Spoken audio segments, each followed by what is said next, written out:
કેમ છે બાળકો? મજામાં? તમે કહો સર રોજ આવીને પૂછે ને ભણાય કરે, પણ શું કરવું? બીજો કોઈ ઉપાય છે? ભણાવીએ. તમારે ભણવાનું મજાથી આવડી જાય છે ને, બધું કમ્પ્લીટ આવડી જ જાય. હવે આજે આપણે 13.2 સ્વાધ્યાયમાં હતા છેલ્લા લેક્ચરમાં, બરાબર ને? ત્યાંથી જ આગળ શરૂ કરીશું. તો આપણે એમાં 2 દાખલા બાકી રાખ્યા છે, 15 અને 16. તો 15માંથી શરૂ કરીએ. 15 જોજો, 52 પત્તાની થોકડીમાંથી એક પત્તું પસંદ કરવામાં આવે. હવે નીચે 3 દાખલા છે, ઈ અને એફ લખેલા સ્પષ્ટ. રકમ જોજો એટલે ખ્યાલ આવ્યા. ફરી આ લેક્ચરમાં પહેલાં જ કહી દઉં, પહેલાં રકમ વાંચવાની, પછી દાખલો જોવાનો. તમારે ટેક્સ્ટબુકમાંથી વાંચવાની. ઓકે. હવે ઈ અને એફ નિરપેક્ષ છે કે નહીં એ નક્કી કરવું છે. તો પહેલું એક વાક્ય લખી દો. 52 પત્તામાંથી એક પત્તું પસંદ કરવામાં આવે છે. ઓકે. હવે પહેલો દાખલો, એમાં ઈ છે પસંદ કરેલ પત્તું કાળીનું છે. એફ છે પસંદ કરેલ પત્તું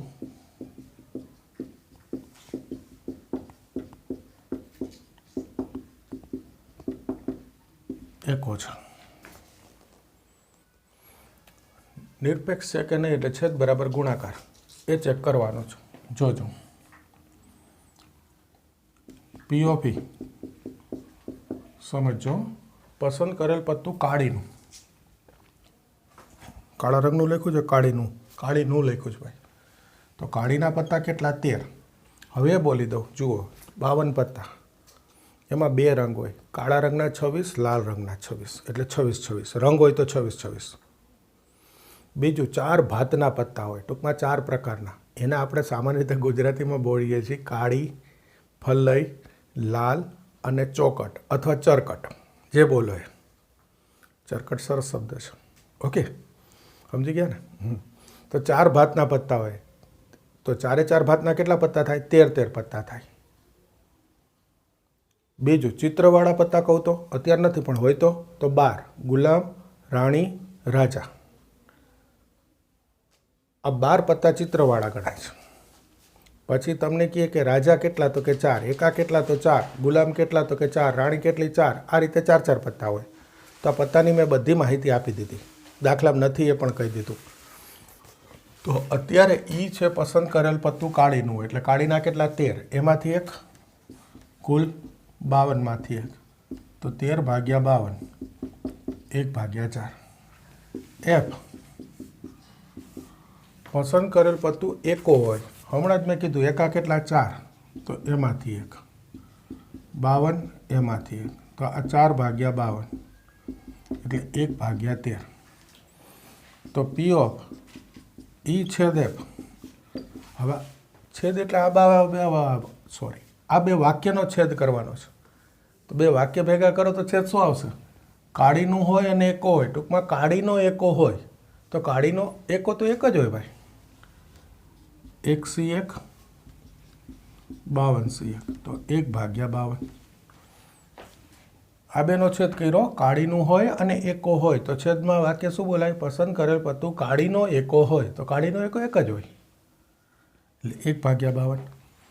તો હવે જુઓ જોઈ, ઈ ઇન્ટુ એફ, 1 ભાગ્યા 4, 1 ભાગ્યા 13, તો 1 ભાગ્યા 52.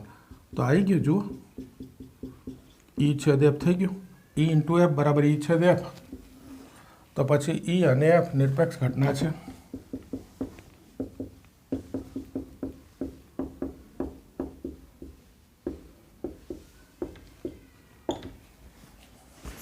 બસ આ નક્કી કરવાનું છે. બીજો, પસંદ કરેલ પત્તું કાળા રંગનું છે. ઈ પસંદ કરેલ પત્તું કાળા રંગનું છે એફ પસંદ કરેલ પત્તું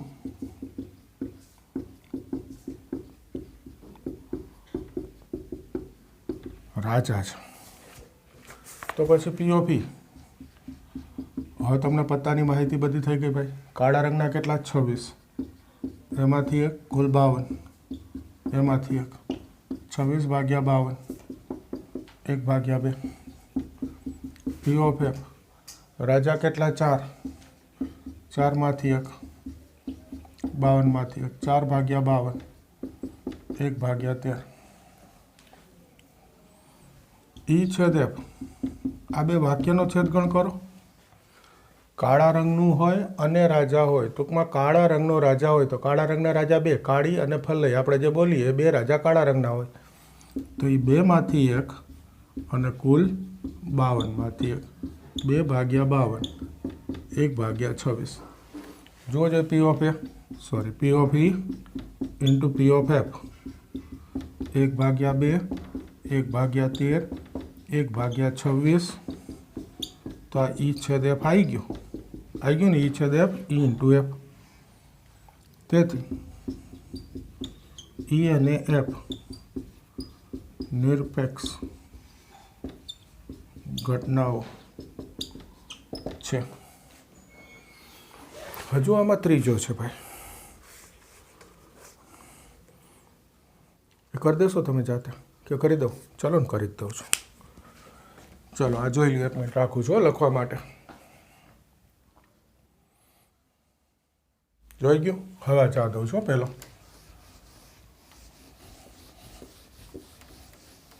આવી જવા દઉં છું.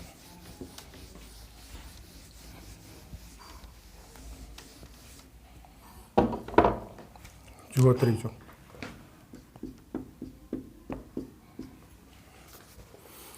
ઈ પસંદ કરેલ પત્તું રાજા અથવા રાણી છે.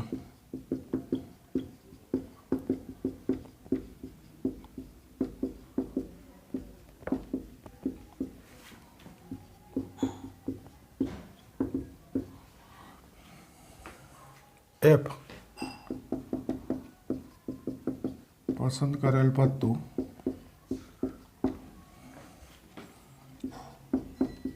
રાણી અથવા ગુલામ છે. તેથી પીઓપી રાજા અથવા રાણી, 4 રાજા હોય 4 રાણી હોય તો કુલ 8માંથી એક છેદમાં 52માંથી એક 4 દુ 13 4. એફ રાણી અથવા ગુલામ તો 4 રાણી 4 ગુલામ એટલે ફરી 8માંથી એક 52માંથી એક 8 ભાગ્યા 52 તો ફરી 2 ભાગ્યા 13. ઈ છેદ એફ આ બે વાક્યનો છેદ તમને દેખાય જ છે. આવી રહ્યો રાણી. તો રાણી કેટલી હોય 4, 4માંથી એક 52માંથી એક 4 ભાગ્યા 52 1 ભાગ્યા 13.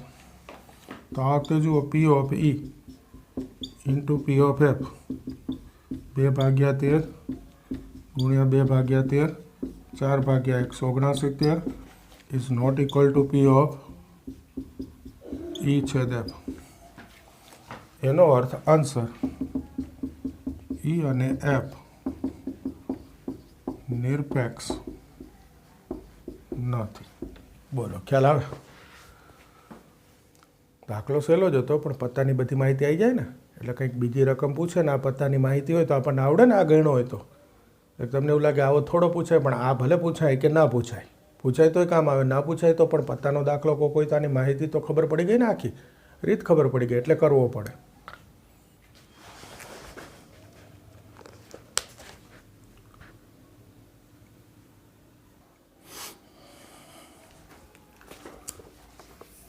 સોળમાં દાખલાની રકમ જુઓ. એક છાત્રાલયમાં 60% વિદ્યાર્થીઓ હિન્દી સમાચાર પત્ર વાંચે, 40% અંગ્રેજી સમાચાર પત્ર વાંચે અને 20% હિન્દી અને અંગ્રેજી બંને સમાચાર પત્ર વાંચે. હવે એમાંથી એક વિદ્યાર્થી પસંદ કરીએ અને પછી 3 દાખલા છે. તો પહેલાં આટલું જોઈ લઈએ. 16. બે પ્રકાર છે ભાઈ, હિન્દી સમાચાર પત્ર, અંગ્રેજી સમાચાર પત્ર. તો એ વિદ્યાર્થી હિન્દી સમાચાર પત્ર વાંચે. બી વિદ્યાર્થી અંગ્રેજી, હવે લખી નાખજો, સમાચાર પત્ર વાંચે. તો આની સંભાવના આપી જ દીધી. જુઓ, પી ઓફ એ 40% એટલે 40/100. પી ઓફ બી, સોરી ભાઈ, આ 60% છે. હિન્દી 60% છે, અંગ્રેજી 40%, તો 40/100. અને 20% બંને વાંચે, તો A/B, હિન્દી અને અંગ્રેજી બંને એટલે A/B. ટકા એટલે /100 લખી નાખો એટલે મૂલ્ય થઈ જાય. તો આ મૂલ્ય આવી ગયું, છેદ ઉડાડી દઉં તો 3/5. આ થઈ ગયું 2/5. જો 1 0 ગયો 3 5, એ તો ખબર પડે ને. એ જ રીતે 1/5. હવે 3 દાખલા છે. એમાં પહેલો એ છે, હિન્દી કે અંગ્રેજી પૈકી એક પણ સમાચાર પત્ર વાંચતો ન હોય. પહેલાં હું એ વાક્ય લખી દઉં, હિન્દી કે અંગ્રેજી પૈકી, ટૂંકમાં લખી દઉં, એક પણ ન વાંચે.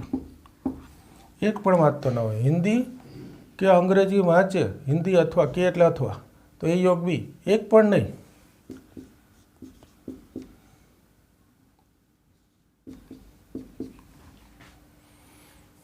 એ ડેશ યોગ બી ડેશ. હિન્દી કે અંગ્રેજી, હિન્દી ન વાંચે કે અંગ્રેજી ન વાંચે. ધ મોર્ગન મૂકી દઉં.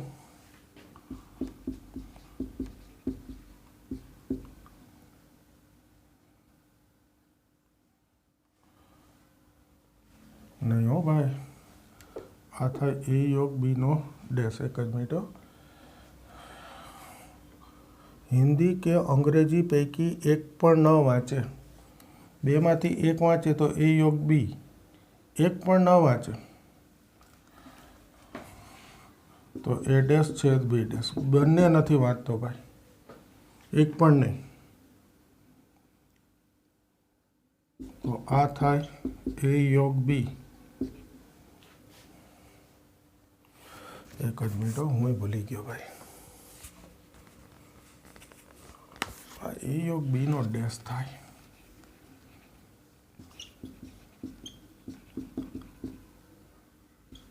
તો ધ મોર્ગન મૂકું ને એટલે એ ડેશ છે,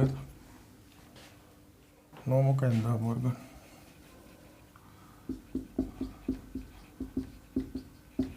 આ જ થાય. હિન્દી કે અંગ્રેજી વાંચે તો એ યોગ બી. હિન્દી કે અંગ્રેજી બેમાંથી એક પણ ના વાંચે. જો આ ગુજરાતીનું ગણ જરાક ધ્યાન રાખીને શીખવાનું હો. મેં આગળના લેક્ચરમાં બી કીધું હતું.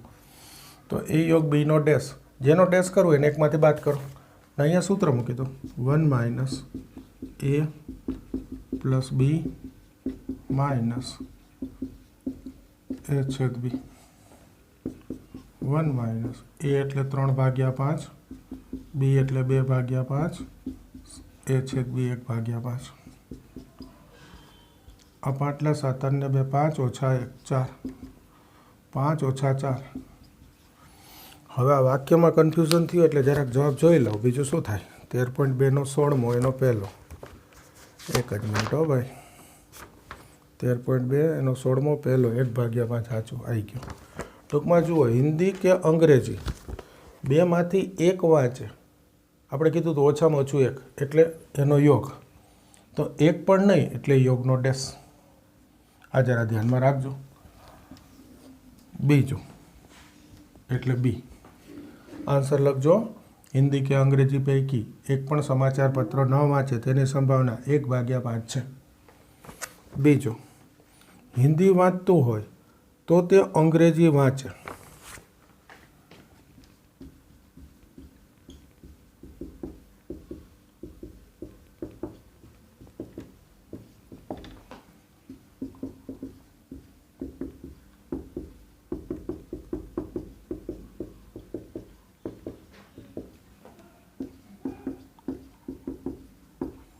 ભાઈ તો તે એટલે તો શરતી સંભાવના આવ્યું આગળનું કે હિન્દી વાંચે તો તે અંગ્રેજી વાંચે એટલે હિન્દી વાંચે શરત થઈ ગઈ ને અંગ્રેજી વાંચે શોધો. અંગ્રેજી એટલે બી, આ શોધવું છે, અને હિન્દી એટલે અહીંયા શરતમાં છે તો આ બી પ્રત્યય કહેવાય. તો બી પ્રત્યયનું સૂત્ર મૂકી દો, એ છેદ બી અપન એ છેદ બી 1/5 છેદમાં એ છે 3/5.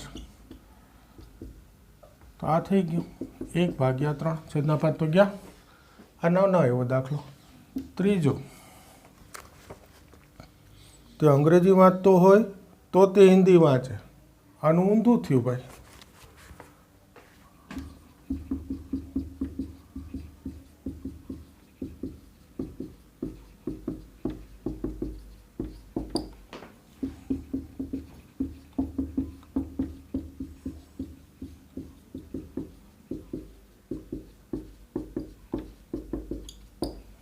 અંગ્રેજી શરત આ વખતે અને ત્યારે હિન્દીની સંભાવના એ છેદ બી અપન બી, આ 1/5 અને બી છે 2/5 તો 1/2. તો આ બે સહેલા આવી ગયા. જુઓ આ એક અર્થ ધ્યાનમાં રાખવા જેવો છે. આમ તો સહેલો જ છે પણ હું કન્ફ્યુઝ થયો એટલે સારો થઈ ગયો અર્થ. હિન્દી કે અંગ્રેજી બેમાંથી એક પણ ના વાંચે, બેમાંથી એક વાંચે એટલે એ યોગ બી, તો એક પણ ના વાંચે એટલે એ યોગ બી નો ડેશ. તો પહેલું ડેશનું સૂત્ર 1 - એ ડેશ 1 - એ, ટૂંકમાં જેનો ડેશ હોય એને 1માંથી બાદ કરો. પછી તો એ યોગ બીનું સૂત્ર મૂકીને કિંમત મૂકી દો. આમ કંઈ છે નહીં, સહેલું જ છે, ખાલી અર્થ સમજી લેજો, પછી કંઈ નથી.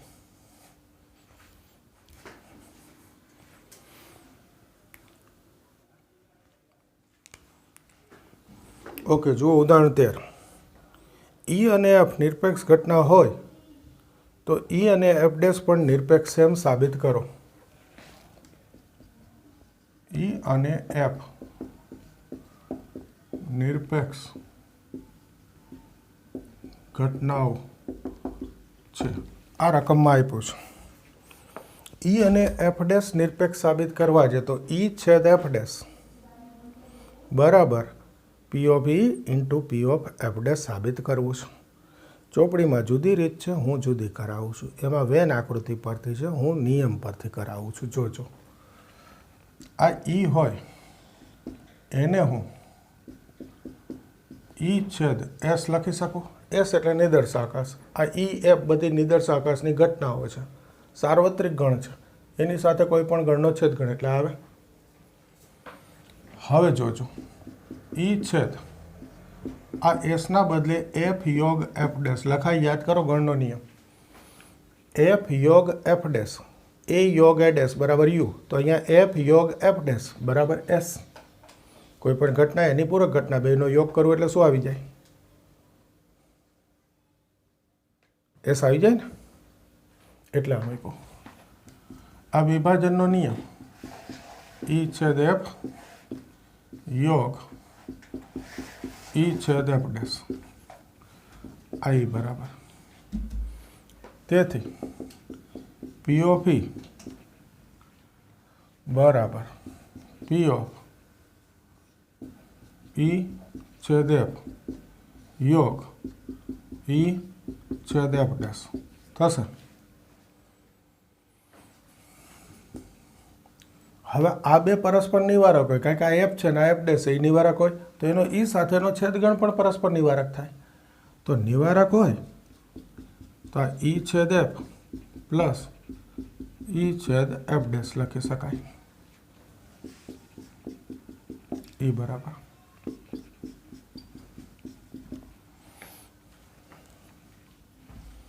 આ બે નિવારક છે એટલે યોગ બરાબર એ બેનો સરવાળો પી ઓફ એ વત્તા પી ઓફ બી. આ એફ અને એફ ડેશ નિવારક જ હોય ને, છેદગણ ખાલી ગણાવે તો પછી એનો ઈ સાથેનો જ બેને છેદગણ છે એટલે એ પણ નિવારક થાય. આ બે પણ એટલે અમારે ઈ અને એફ ડેશ એકવાર રકમમાં જોઈ લો. કઈ જોઈશે? હા, ઈ અને એફ ડેશ જોઈશે. ટૂંકમાં આ બેનો છેદ જોઈએ છે તો આ ડાબી બાજુ લઈ લો.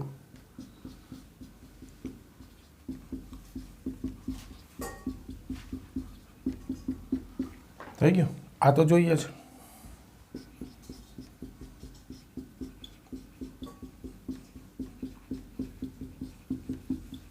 જોજો શું મૂક્યું,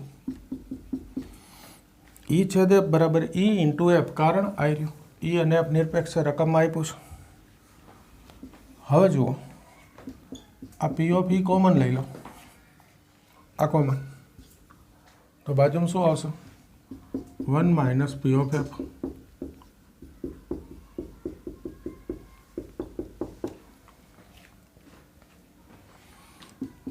પી of E 1 minus P of F એટલે શું લખાય, પી ઓફ એફ ડેશ. જો આવી ગયું કે નહીં, ઈ છેદ એફ ડેશ બરાબર ઈ ઇન્ટુ એફ ડેશ. તેથી ઈ અને એફ ડેશ નિરપેક્ષ ઘટનાઓ છે. આ આપણે સાબિત કરવું હતું. ફરી એકવાર જોઈ લેજો, સરસ દાખલો. આપણે સૂત્ર તરીકે તો બધા આવો ઉપયોગ કર્યો કે બે ઘટના એ અને બી નિરપેક્ષ હોય એટલે બંનેનો ડેશ, એકનો ડેશ બીજી એમને નિરપેક્ષ જ થાય. આમાં એ સાબિત કરવાનું હતું. જુઓ ઈ અને એફ નિરપેક્ષ ઘટના છે એટલે ઈ છેદ એફ બરાબર ઈ ઇન્ટુ એફ લખી શકીશ. આ જોજો પોઈન્ટ બુકમાં વેન આકૃતિ પરથી જ, એના કરતાં સહેલું છે ભાઈ, ગુણધર્મ યાદ જ હોય. ઈ બરાબર ઈ છેદ એસ લખાય, એસ નહીં દર્શાવતા, સાર્વત્રિક ગણ છે. આ એસની જગ્યાએ બીજી ઘટના એફ છે તો એફ અને એફ ડેશનો યોગ લખી નાખ્યો. આ એક જ પોઈન્ટ યાદ રાખવાનો છે ને, ઈ બરાબર ઈ છેદ એસ, એસ એટલે એફ યોગ એફ ડેશ. બીજો અક્ષર લખવાનો છે, બીજો અક્ષર એફ છે, ઈ તો છે અહીંયા એફ યોગ એફ ડેશ. વિભાજનનો નિયમ, વિસ્તરણ છે ખાલી, ઈ છેદ એફ યોગ ઈ છેદ એફ ડેશ. હવેની સંભાવના લીધી આ બે પરસ્પર નિવારક થાય. કેમ ખબર પડે તો કે એફ અને એફ ડેશ નિવારક છે, બંનેનો ઈ સાથે સરખા અક્ષર સાથેનો છેદગણ છે એટલે એ પણ પરસ્પર નિવારક થાય. તો આ બેનો યોગ બરાબર એ બેનો સરવાળો.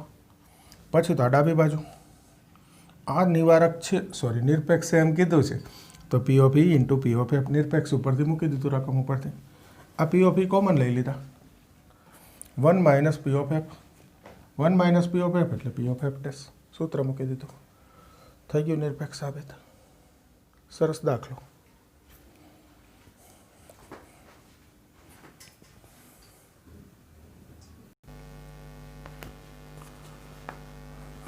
જો ઉદાહરણ 14, એ અને બી નિરપેક્ષ ઘટનાઓ હોય તો પહેલાં લખી લો, એ અને બી નિરપેક્ષ ઘટનાઓ છે. સાબિત કરો એ અને બી માંથી ઓછામાં ઓછી એક ઘટના ઉદ્ભવવાની સંભાવના. એ અને બી માંથી ઓછામાં ઓછી એક ઉદ્ભવે, એ અને બી બેમાંથી ઓછામાં ઓછી એક એટલે એ યોગ બી.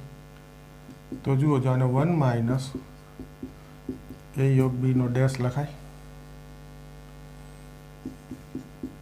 ધ મોર્ગન મૂકી દઉં, એ યોગ બીનો ડેશ, તો એને કહેવાય એ ડેશ છેદ બી ડેશ. એ અને બી નિરપેક્ષ હોય તો આપણે એ ડેશ અને બી ડેશ નિરપેક્ષ ઘટનાઓ છે કહી શકીએ કે નહીં, એટલે જગ્યા રાખી. તો આ વાક્ય લખી નાખ્યું. જો આ નિરપેક્ષ હોય તો આ થાય. બસ આ સાબિત કરવાનો દાખલો છે કે સંભાવના છે એમ સાબિત કરો, થઈ ગયું. તો 1 માર્કનો દાખલો. સરસ. બીજી રીત છે મોટી છે એટલે નહીં કરતા, આપણા નાની રીતથી જ કરશું. બીજી રીત ઉદાહરણમાં આપેલી જ છે, કરવી જોઈ લેજો. કરી દો આ તૈયાર. પછી એક સરસ ઉદાહરણ લઉં.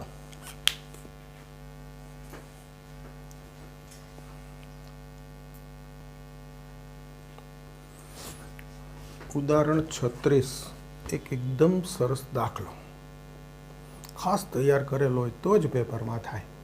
બાકી અત્યાર સુધીનું સંભાવના આવડતું હોય ને આ દાખલો આવડી જાય એવું ના બને. આ તૈયાર કરેલો દાખલો હોય તો જ થાય, તો જ પછી આવો કોઈક દાખલો આવડે. એટલે ખાસ તૈયાર કરી દેજો. ખાસ આઈએમપી લખવો હોય તો લખી લેવાય, એટલે ધ્યાન મારીએ આપણે. આઈએમપી લખીએ ને એટલે તૈયાર થાય. જોજો રકમ, જ્યાં સુધી તેમનામાંથી એકને 6 ન મળે ત્યાં સુધી એ અને બી વારાફરતી પાસાને ફેંક્યા. 6 ન મળે ત્યાં સુધી એ અને બી વારાફરતી પાસાને ફેંક્યા અને પ્રથમ 6 મેળવનાર રમત જીતી જાય. જેવા 6 મળે એટલે એ વ્યક્તિ જીતી ગયો. જો એને 6 મળે તો રમત પૂરી, એ જીતી ગયો. બીને 6 મળે તો રમત પૂરી, એ જીતી ગયો. ન્યા પૂરી થઈ જાય રમત. એ પાસો ફેંકવાની પ્રથમ શરૂઆત કરે. આ પણ અગત્યનું ને કે પહેલાં કોણ ફેંકશે? એ. પછી કોણ ફેંકશે? બી. તો અનુક્રમે તેમની જીતવાની સંભાવના શોધો. બંનેની જીતવાની સંભાવના શોધવી. અનુક્રમે એટલે એની અને પછી બીની. તો હું પહેલાં એને ધ્યાનમાં રાખીને દાખલો ગણું છું કે એ રમત જીતે એની સંભાવના પહેલાં શોધું છું. એટલે જુઓ, શેની રમત છે? પાસાને ફેંકવાની.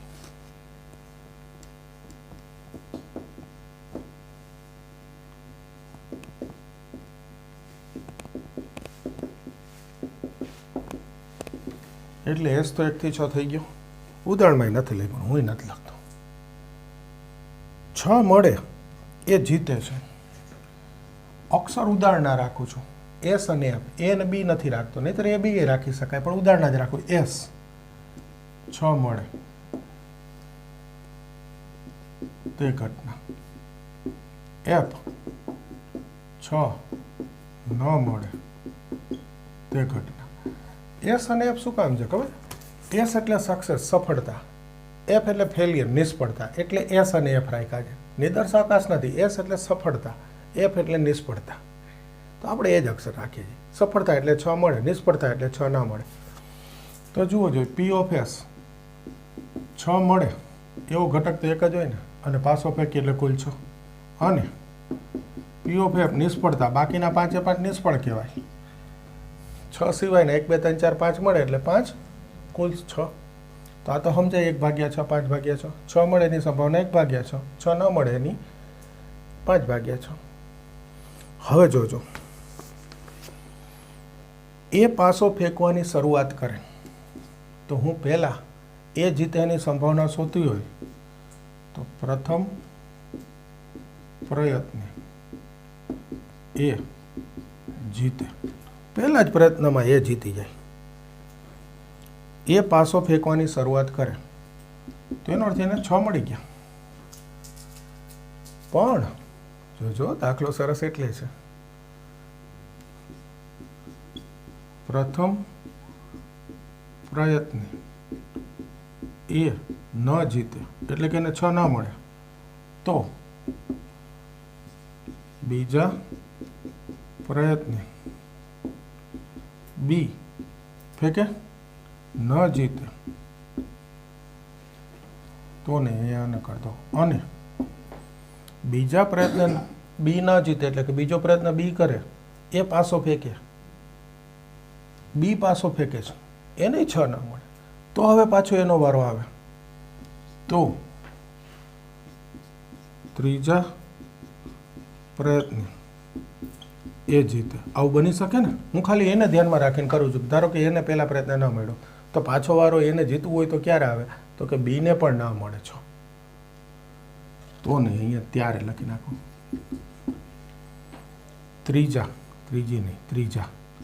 ત્રીજા પ્રયત્ન એ જીતે તેની સંભાવના.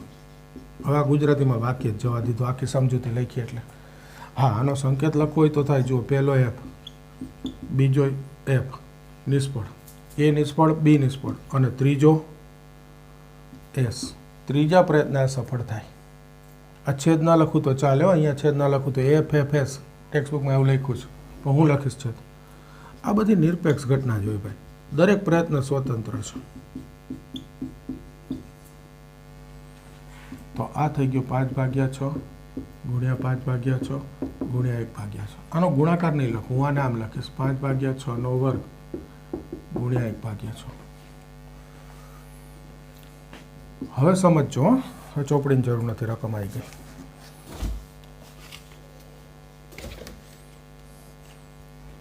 હવે શું થાય કે ધારો કે ત્રીજા પ્રયત્ને એનો વારો આવ્યો, આ એને 6 ન મળે તો આગળ ચોથી વાર કોણ ફેંકે? બી ફેંકે. હવે એને ન મળે 6 તો પાછો એનો આવે, કારણ કે હું તો એ જીતે ક્યારે એની સંભાવના શોધું છું. તો એ 5મો પ્રયત્ન થયો. એટલે હવે આ વાક્ય 5 વાર લખવું પડે. એ જીતે, બી ન જીતે, ફરી એ ન જીતે, બી ન જીતે, ફરી એ ન જીતે, બી ન જીતે, ત્યારે પાછો પાંચમો એ આવે. ટૂંકમાં લખો એટલે લખી દો. જુઓ, એ ન જીતે, બી ન જીતે, ફરી એટલે ત્રીજો પ્રયત્ન, એ ન જીતે, બી ન જીતે, ત્યારે એ જીતે તેની સંભાવના. આ વાક્ય હવે ટૂંકમાં લખો ને, ત્યારે હવે તો બહુ મોટું લખવું પડે. પ્રથમ પ્રયત્ન એ ન જીતે, બીજા પ્રયત્ન બી ન જીતે, ત્રીજા પ્રયત્ન એ ન જીતે, ચોથા પ્રયત્ન બી ન જીતે, ત્યારે પાંચમા પ્રયત્ન એ જીતે. તો 4 વાર ન જીતે છે ભાઈ. 1, 2, 3, 4 અને પાંચમી વાર એ જીતી ગયો. તો આને કહેવાય 5/6/4. ટૂંકમાં તેથી એ જીતે તેની સંભાવના. હવે આપણા મુખ્ય જવાબ શોધવો છે. વ્યાપક એ જીતે એની સંભાવના. તો જુઓ, પહેલા પ્રયત્ન આવે તો 1/6, ત્રીજા પ્રયત્ન આવે તો 5/6² ગુણ્યા 1/6, પાંચમા પ્રયત્ન આવે તો 5/6/4 ગુણ્યા 1/6. આ રીતે આગળ મળે. હજુ તો 5 વખત જ. આ તો અનંત પ્રયોગ થયો ભાઈ. જ્યાં સુધી એને 6 ન મળે ત્યાં સુધી ચાલુ રહે. એન બીને 6 ન મળે અને છેલ્લે એને 6 મળે ત્યારે રમત પૂરી થાય. તો એ તો અનંત થઈ ગયું ભાઈ. તો આ શ્રેણીને ધ્યાનથી જુઓ. શ્રેણી શબ્દ બોલો, 11મું ધોરણ, શ્રેણી સેટી. આ સમગુણોત્તર શ્રેણી છે અને 3 ડોટ કર્યા, 3 કરાય ડોટ એટલે અનંત સમગુણોત્તર શ્રેણી કહેવાય. અને વચ્ચે વત્તા લખું એટલે અનંત સમગુણોત્તર શ્રેઢી છે. અને અનંત સમગુણોત્તર શ્રેઢીના સરવાળાનું સૂત્ર હતું a/1 - r. એ એટલે પહેલું પદ, r એટલે 2 ક્રમિક પદનો ગુણોત્તર.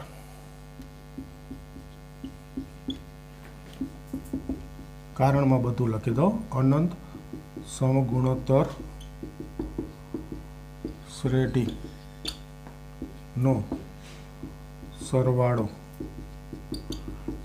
a/1 - r. યાદ કરી લેજો.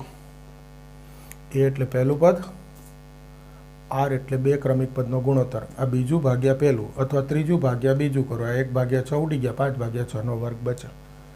આનું સાદુરૂપ થાય 1/6 ભાગ્યા 25/36. હવે જોજો, 1/6, 36 લસા, 36 - 25, 11/36. તો આ છેદનો છેદાંશમાં અને આ છેદમાં અથવા ભાગાકાર એટલે ઉલટાવીને ગુણાકાર. 6 × 6 = 36, 6/11. કોની સંભાવના આવી ગઈ? એ જીતે એની સંભાવના. હવે બે જ રમે છે. એન બી તો બી જીતે એટલે એ ના જીતે તો બી જીતે. હવે અહીંયા પૂરું કરી દઉં છું. બી જીતે તેની સંભાવના 1 - 6/11. એ ન જીતે એટલે 1 - a, a ડેશ 1 - a, એ બી જીતે. આવડો મોટો દાખલો છે ભાઈ, એટલે હવે લાંબો નથી કરતો, સીધું લખી નાખ્યું. એ ન જીતે એનો અર્થ બી જીતે. એ ન જીતે એટલે એ ડેશ, તો 1 - a ડાયરેક્ટ મૂકી દીધું. 1 - a 1 - 6/11 એટલે જવાબ શું થઈ ગયો? 5/11. એ કહેવાય બી જીતે. કારણ કે કીધું છે ક્રમવાર, ક્રમિક બંને જીતેની સંભાવના. એટલે પહેલાં એ જીતેની, પછી બી જીતેની. એ જીતેની શોધી એને 1માંથી બાદ કરી દો એટલે બી જીતે આવી ગયું. થયો સરસ દાખલો. આખા અત્યાર સુધી આપણે જેટલા દાખલા કર્યા આટલા લેક્ચરોમાં એ બધાથી કંઈક અલગ, જોરદાર દાખલો. ફરી એકવાર કહી દઉં. જુઓ, એ ને બી બે વ્યક્તિ પાસો ફેંકે છે. એ રમત રમે છે. પહેલી વાર જેને 6 મળે જીતી જાય. પાસો ફેંકવાની શરૂઆત કોણ કરે? એ. આ વાક્ય બી અગત્યનું કે એ શરૂ કરે છે. એટલે મેં પહેલાં એને શોધી લીધું, કારણ કે પહેલી જ વારે એ વારો આવે એટલે એ શોધ્યું. પાસો ફેંકવાની શરૂઆત કોણ કરે? એ. તો એ ને બીની જીતવાની સંભાવના શોધો. રકમમાં એના માટે શબ્દ છે, એક જ મિનિટ વાંચી દો. અનુક્રમે તેમની જીતવાની સંભાવના શોધો. ટૂંકમાં એ અને બીની જીતવાની સંભાવના શોધો. અનુક્રમે એટલે પહેલાં એની પછી બીની, અને શરૂઆત એ કરે છે એટલે આપણે પહેલાં એની જ શોધાય. તો પહેલું જુઓ, પાસાને ફેંકવામાં આવે એટલે એસ લખું તો કેટલા થાય? 1 થી 6. નિદર્શાવકાશમાં 6 ઘટક આવે, એમાં મેં 6 મળે તે ઘટના એને એ કહું તોય ચાલે, પણ એસ એટલે સક્સેસ. 6 મળે એટલે સક્સેસ, 6 ન મળે એટલે ફેલિયર. તો એફ 6 ન મળે તે ઘટના. તો 6 મળે એસ પાવર ઓફ એસ, ટૂંકમાં સોરી પી ઓફ એસ 1/6. નિદર્શાવકાશમાં 6 ઘટક હોય, 6 મળે એવો એક જ ઘટક હોય એટલે સંભાવના 1/6. 6 ન મળે એટલે 1 2 3 4 5 મળે તો એની સંભાવના 5/6, અથવા એમ કહો 1 ઓછા 1/6. તો આ સફળતા આ નિષ્ફળતા. 6 મળે 6 ન મળે, આ પહેલાં શોધી રાખ્યું. હવે એ શરૂઆત કરે ને પહેલાં જ પ્રયત્ન જીતી જાય, પ્રથમ પ્રયત્ન એ જીતે તો સંભાવના કેટલી થઈ ગઈ? 1/6. આ જવાબ નથી ભાઈ. ધારો કે પહેલા પ્રયત્ને એ ને 6 ન મળે તો હવે કોણ પાછો ફેંકશે? બી. જો એને 6 ન મળે, બીને 6 ન મળે તો જ પાછો એનો વારો આવે. એટલે આપણે એ જીતાડવું હોય તો પહેલાં એ વિચારવું પડે કે ભાઈ પહેલા પ્રયત્ને એને ન મળ્યા તો બીને પણ નથી મળતા, ત્યારે પાછો એનો વારો આવે ને 6 મળે તો એ જીતી જાય. એટલે આ બધું મેં લખ્યું છે, લખો જ લખો, નહીં તો ડાયરેક્ટ એને 6 ન મળે 5/6, બીને 6 ન મળે 5/6, અને પછી એને મળી ગયા 1/6. તો કે 5/6 વર્ગ 1/6. એવી જ રીતે ધારો કે આ ત્રીજી વારે એને 6 ન મળ્યા તો હવે ચોથો પ્રયત્ન કોણ કરે? બી. એને 6 ન મળે, સોરી એને એટલે બીને 6 ન મળે ચોથી વારે તો જ પાછો એનો વારો આવે 5મી વારે. એ મેં એકદમ ટૂંકમાં લખી નાખ્યું. આ એને ન મળ્યા, બીને ન મળ્યા, ફરી એને ન મળ્યા, બીને ન મળ્યા તો હવે એનો વારો આવે 1/6. તો કે આ 5/6 ની 4 ઘાત ગુણ્યા 1/6, આવી રીતની શ્રેણી મળે આખી. એટલે હવે લખી નાખ્યું એ જીતે એની સંભાવના. તો કે 1/6 વત્તા આ સમગુણોત્તર શ્રેઢી છે, ધ્યાનથી જોજો. એના સરવાળાનું સૂત્ર મેં લખી દીધું, A/1 - R, એટલે અનંત સમગુણોત્તર શ્રેઢી, એના સરવાળો અને એનું સૂત્ર બધું આ એક જ શબ્દમાં વાક્યમાં મેં ભેગું આપી દીધું કે ભાઈ અનંત સમગુણોત્તર શ્રેઢી છે, ... કરવું પડે આગળ, એટલે અનંત થઈ ગઈ. તો એના સરવાળાનું સૂત્ર A/1 - R. એ એટલે પહેલું પદ, 1 - R એટલે બે ક્રમિક પદનો ગુણોત્તર. તો આનાથી ભાગવું એટલે 5/6 વર્ગ. પછી એનું સાદરૂપતા આવડે 6/11. આ એ જીતે એની સંભાવના. તો બી જીતે એનો અર્થ એ ન જીતે, તો 1 - A 5/11 આ બી જીતે.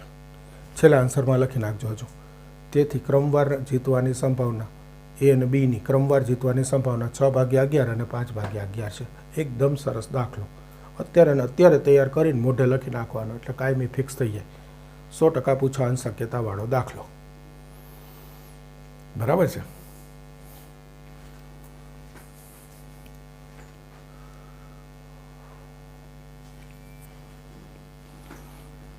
સ્વાધ્યાય 13 દાખલો જુઓ. આ પણ 13.2ની રીત જ છે, અને છેલ્લો દાખલો એટલે અહીંયા 13.2ની રીત પૂરી થઈ જાય. જોજો, વિદ્યુત યંત્રોના ભાગોનું જોડાણ બે ઉપરચનાઓ એ અને બી ધરાવે. આ કંઈ અગત્ય નહીં. અગાઉની ચકાસવાની કાર્યપ્રણાલી પરથી નીચેની સંભાવના જ્ઞાત કરેલ છે. જુઓ, પહેલું પી, એ નિષ્ફળ જાય એને હું પી ઓફ એ કહી દઉં. આ એ નિષ્ફળ જાય છે, આખું લખી દો, એ નિષ્ફળ જાય.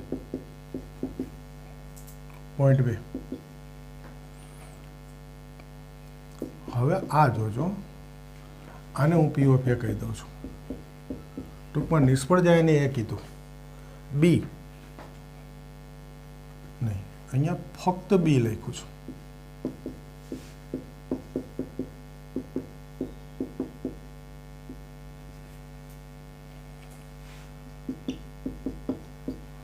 સમજો બરાબર. આ શબ્દ યાદ કરજો. આ બધું 11મા ધોરણનું આવ્યું ભાઈ, ગણનો ઉપયોગ. ફક્ત બી નિષ્ફળ જાય એટલે બી નિષ્ફળ જાય અને એ સફળ જાય ત્યારે ફક્ત બી કહેવાય. બી નિષ્ફળ જાય એમ નથી કીધું. જો અહીંયા કીધું એ નિષ્ફળ જાય તો પી ઓફ એ, અહીંયા ફક્ત બી નિષ્ફળ જાય એમ કીધું છે. એટલે એનો સંકેત થાય બી નિષ્ફળ જાય અને એ સફળ જાય. જો બી નિષ્ફળ જાય અને એટલે છેદ એ સફળ થાય એ નિષ્ફળ જાય અને એ કીધું છે તો સફળ થાય એટલે એનો ડેશ. આ જરાક સમજી લેજો. આ ખાસ ધ્યાન રાખજો. ફક્ત બી નહીં, ફક્ત બી એટલે બી નિષ્ફળ એ સફળ. એ અને બી બંને નિષ્ફળ જાય.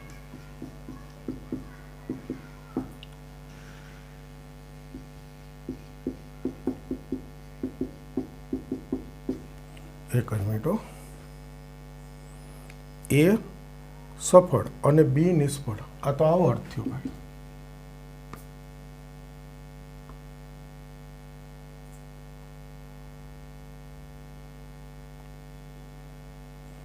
અને આ વાક્ય ભેગું ગણો કે એ અને બી બંને ભેગું ગણો. આને રાખું છું. એ મોટે ભાગે રકમમાં એવું આપ્યું છે એટલે જો ગુજરાતી તમે આને જુઓ વાંચો તમને એવું થાય એ અને બી નિષ્ફળ જાય એમ કીધું છે. એવું નહીં. એ એટલે આ નિષ્ફળ અને બી નિષ્ફળ.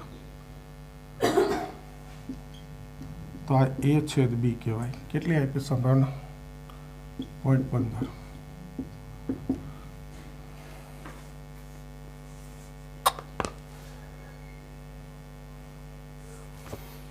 કેવો અર્થ કરીશું?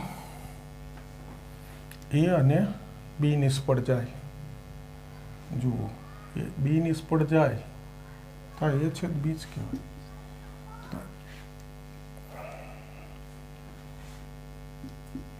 એ છેદ બી જોઈએ. ચાલો પહેલો દાખલો જુઓ. પહેલા દાખલામાં કીધું છે પી ઓફ એ નિષ્ફળ જાય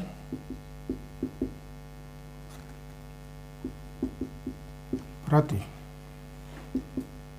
બી નિષ્ફળ ગઈ છે. જુઓ કેવું સરસ ગુજરાતી છે. ગોલ ટ્રાન્સલેશનનું સીધું ટ્રાન્સલેટ કર્યું છે ને એટલે આવું થાય ભાઈ. શુદ્ધ ગુજરાતી.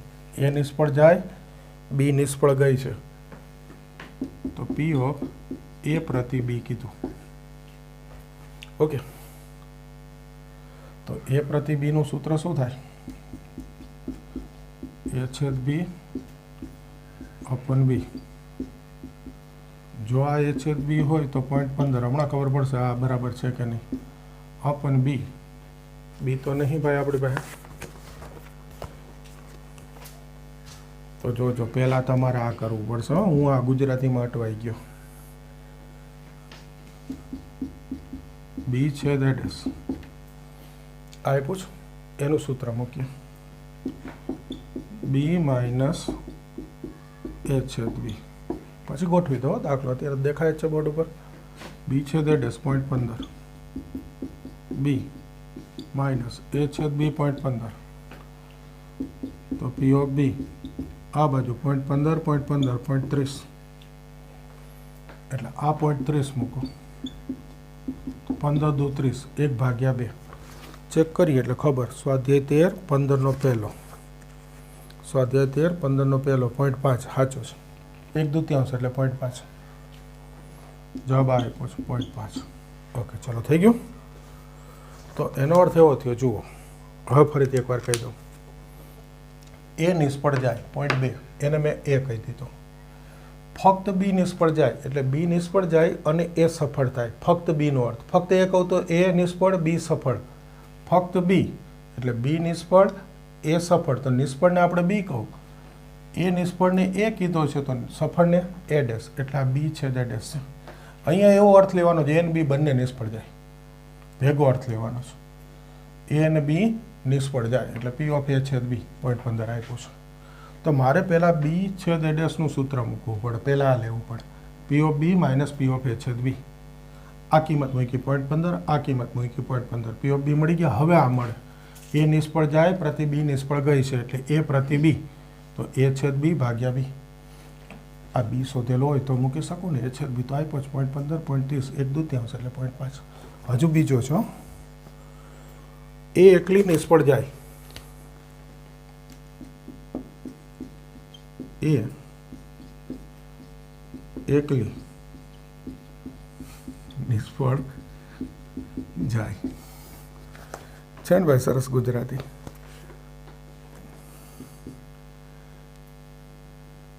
હવે એ એકલી નિષ્ફળ જાય ને એનો અર્થ એ નિષ્ફળ જાય અને બી સફળ જાય. તો એ એકલી નિષ્ફળ કહેવાય. તો આનું સૂત્ર થાય a માઇનસ a છેદ b. a 0.2 માઇનસ a છેદ b 0.15. ભાઈ આ 2 એટલે 20 કહેવાય હો. જોજો 0.20 ઓછા 0.15 તો 0.05. આ જવાબ જોઈ લો.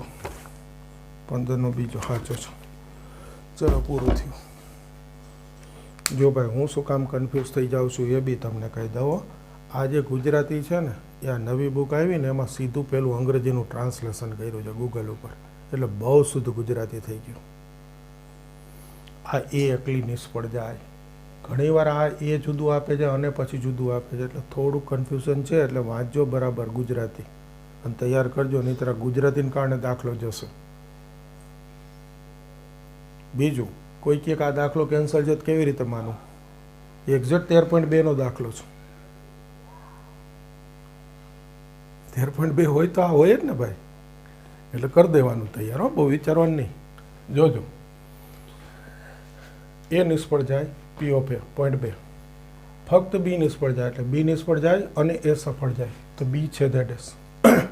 A અને B બંને નિષ્ફળ જાય P of A છેદ B. આટલું આપ્યું છું તો પહેલાં મારે આનું સૂત્ર મૂકવું પડે, B છેદ A dash, B minus A છેદ B.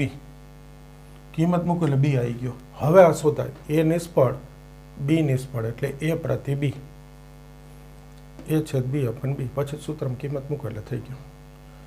એકલી એ નિષ્ફળ જાય એટલે આના જેવું થયું. ફક્ત એ એને એકલી એ કીધું એટલે